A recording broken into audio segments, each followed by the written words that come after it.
कबीर की साखियां एवं शब्द। अब हमारे ये जो कबीर दास जी हैं, नहीं ये वाले नहीं, ये वाले, इनके लिखने का स्टाइल बाकी सभी कवियों से बिल्कुल अलग था। तो कबीर दास जी की दोहों के प्रकार, दो दो लाइनों में लिखी रचनाओं को हम साखियां कहते हैं और 4 या उससे ज़्यादा लाइनों वाली रचनाओं को हम प्यार से शब्द कहते हैं। वैसे गुस्से में भी शब्द ही कहते हैं। खैर, हमारी पहली साखी में कबीर दास जी मनुष्यों को हंस के साथ कंपेयर करते हुए कहते हैं, मान सरोवर सुभर जल हंसा केली कराही, मुक्ता फल मुक्ता चुगै अब उड़ी अनत न जाही। मतलब जिस प्रकार एक ही मान सरोवर अर्थात एक ही तालाब में हंस पूरी जिंदगी खेलते कूदते और मोतियां चुनते निकाल देता है और उसे ये गलतफहमी हो जाती है कि ये तालाब ही पूरी दुनिया है और वो उस तालाब से कभी भी बाहर नहीं जाता, ठीक उसी प्रकार हम मनुष्य भी इस दुनिया के माया जाल में कुछ इस प्रकार बंध चुके हैं कि हम इसे ही सच मान बैठे हैं और इन सब को छोड़कर जाने के नाम मात्र से ही हमें डर लगने लगता है।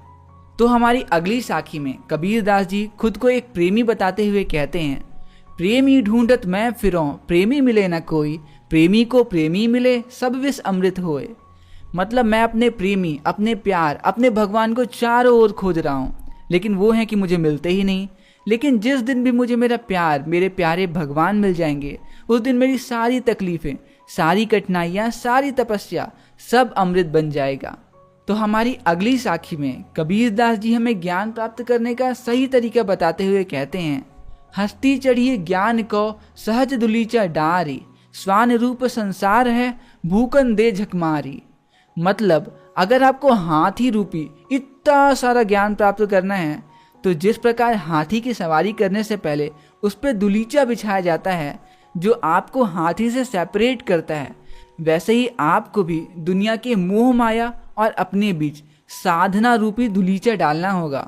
क्योंकि ये दुनिया आपको ज्ञान प्राप्त करते देखेगी तो जलेगी और स्वान मतलब कुत्तों की तरह भौंकेगी भाव भाव, लेकिन आपको अपनी साधना की शक्ति से इन्हें इग्नोर करना है। तो हमारी अगली साखी में कबीर दास जी हमें पक्ष विपक्ष के चक्कर से एकदम दूर रहने की सलाह देते हैं और कहते हैं, पखा पखी के कारणे सब जग रहा भुलान, निरपक होई के हरि भजय सोई संत सुजान। मतलब कोई कहता है मैं तो इस पक्ष के साइड में हूँ, तो कोई कहता है मैं तो विपक्ष के साइड में हूँ, और इस पक्ष विपक्ष के चक्कर में ही लोग पूरी जिंदगी लड़ते लड़ते व्यतीत कर देते हैं। लेकिन कबीर दास जी कहते हैं, ये पक्ष विपक्ष का चक्कर छोड़ो और निरपक्ष होकर भगवान के भजन करो, और जो निरपक्ष होकर भगवान की सेवा में लीन हो जाता है असल मायने में वही मनुष्य है। तो हमारी अगली साखी में कबीर दास जी जात पात के चक्कर में ना पड़ने की सलाह देते हुए हमें कहते हैं, हिंदू मुआ राम कही मुसलमान खुदाई, कहे कबीर सो जीवता दुहू के निकट न जाई। मतलब हिंदू राम राम का भजन करते करते और मुसलमान खुदा खुदा करते मर जाते हैं और दोनों को ही कुछ प्राप्त नहीं होता। लेकिन असल में जीवित व्यक्ति वही है जो जाति और धर्म के चक्कर से खुद को दूर रखता है। तो हमारी अगली साखी में कबीर दास जी सारे धर्मों का एक ही मकसद बताते हुए कहते हैं, काबा फिरी काशी भया राम ही भया रहीम, मोट चुन मैदा भया बैठी कबीरा जीम। मतलब कबीर दास जी कहते हैं, चाहे आप मुसलमानों के तीर्थ स्थल काबा जाओ या फिर हिंदुओं के तीर्थ स्थल काशी, चाहे आप राम जपो या रहीम, जब दोनों का ही नाम जपने से आपको उस एक ही ईश्वर की प्राप्ति हो रही है, फिर तो हिंदू मुसलमान राम रहीम सब एक ही है ना। ठीक उसी प्रकार जैसे आटा और मैदा दोनों अलग अलग चीजें, लेकिन दोनों का मकसद एक ही है, आपकी भूख मिटाना। तो हमारी आखिरी साखी में कबीर दास जी कर्म को जाति से ज्यादा महत्व देते हुए कहते हैं, उच्चे कुल का जन्मिया जो करनी उच्च न होए, सुबरन कलश सुरा भरा साधु निंदा सोए। मतलब ऊंचे कुल में जन्म लेने से कुछ नहीं होता, आपके कुल और जाति से ज्यादा आपके कर्म मायने रखते हैं। ठीक उसी प्रकार जैसे सोने के कलश में अगर शराब को रख दिया जाए तो वो अमृत नहीं बन जाती, वैसे ही आप साधु संत के घर में ही जन्म क्यों ना ले लो, लेकिन अगर आपके कर्म अच्छे नहीं हैं तो ऊंचे कुल में पैदा होना भी व्यर्थ है। तो यहीं पे खत्म होती है हमारी साखियाँ। एंड अब हम बढ़ते हैं अपने 2 छोटे छोटे प्यारे प्यारे शब्द की ओर। अब ये शब्द भी साखी टाइप के ही होते हैं, ऊपर से जाने वाले, लेकिन इनमें अंतर ये होता है कि ये 4 या उनसे ज़्यादा लाइनों के होते हैं। तो हमारे पहले शब्द की पहली लाइन में कबीरदास जी कहते हैं, मोको कहाँ ढूंढे बंदे मैं तो तेरे पास में। मतलब भगवान कहते हैं, क्यों जी कहाँ खोज रहे हो मुझे, मैं तो तुम्हारे पास ही हूँ।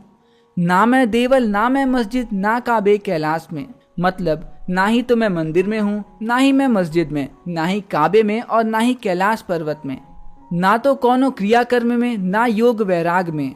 ना ही आप मुझे किसी पूजा पाठ से प्राप्त कर सकते हो और ना ही मैं आपको किसी योग साधना से मिलूंगा। खोजी होए तो तुरते मिल हैं पल भर की तलाश में। लेकिन हाँ, अगर आप मुझे दिल से खोजोगे तो मैं आपको एक पल में ही बिना किसी एफर्ट्स के मिल जाऊंगा। कहे कबीर सुनो भाई साधो सब श्वासों की श्वास में। और कबीरदास जी बताते हैं, भगवान कहते हैं मैं कहीं और नहीं, मैं तो आप सभी की हर एक सांस में हूँ। तो हमारे इस शब्द में कबीरदास जी हमें ये समझाने की कोशिश की कि हमें भगवान को खोजने की ज़रूरत नहीं, क्योंकि वो हम सभी के अंदर पहले से ही विराजमान है। और इसी तरह हमारे अगले और आखिरी शब्द में कबीरदास जी हमें बताने की कोशिश करते हैं कि जब ज्ञान की आंधी आती है तो लालची लोगों का सब कुछ नष्ट हो जाता है, लेकिन मोह माया से दूर रहने वालों का कुछ भी नहीं होता। तो कबीरदास जी कहते हैं, संतो भाई आई ज्ञान की आंधी रे। मतलब सुनो भाइयों, ज्ञान की आंधी आ रही है, भ्रम की टाटी सब उड़ानी माया रही न बांधी। और ये ज्ञान की आंधी आएगी तो सारे भ्रम की दीवारों को तोड़ देगी। आपकी मोह माया की रस्सियां भी आपके भ्रम की दीवारों को टूटने से बचा नहीं पाएगी। हितिचित की दो थनी गिरनी मोह बलिट्ठा टूटा। और सिर्फ अपना भला चाहने वाली ये छत भी टूट कर गिर जाएगी और आपकी ईगो की तरह छत को सहारा देने वाला आपकी मोह माया का बलिट्ठा मतलब पिलर भी ढह जाएगा। तृष्णा छोनी परी घर ऊपरी कुबुदू का भांडा फूटा। और ये जो आप अपनी तृष्णा के कारण मतलब सब कुछ पाने की प्यास के कारण जो झूठ बोल रहे हो, जब ये ज्ञान की आंधी आएगी तो आपके सारे झूठ का भांडा फूट जाएगा। जोग जुगुती करे संतो बांधी निर्चू चुए न पानी। लेकिन अगर आप मोह माया से दूर साधु संतों के टच में हो तो ये ज्ञान की आंधी से आपके घर में एक बूंद पानी भी नहीं टपकेगा। कूड़ कपट काया निष्काया हरि की गति जब जानी। और आपके अंदर का सारा छल कपट और दूसरों का बुरा चाहने की इच्छा सब समाप्त हो जाएगी जब आप भगवान की शरण में आ जाओगे।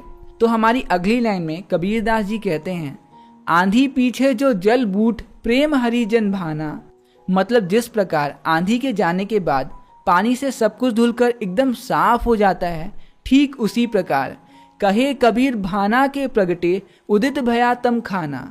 मतलब कबीरदास जी कहते हैं, ठीक उसी प्रकार जैसे आंधी के पानी से सब धुलकर एकदम साफ हो जाता है, जब ज्ञान की आंधी आती है तो मन के सारे अंधकार सारी बुराइयां मिट जाती हैं और ज्ञान का एक नया सवेरा होता है। तो बस यहीं पे ख़त्म होता है हमारे ये प्यारा सा चैप्टर। मिलते हैं अगली वीडियो में अगले चैप्टर के साथ, तब तक के लिए दीजिए मुझे इजाज़त। नमस्कार।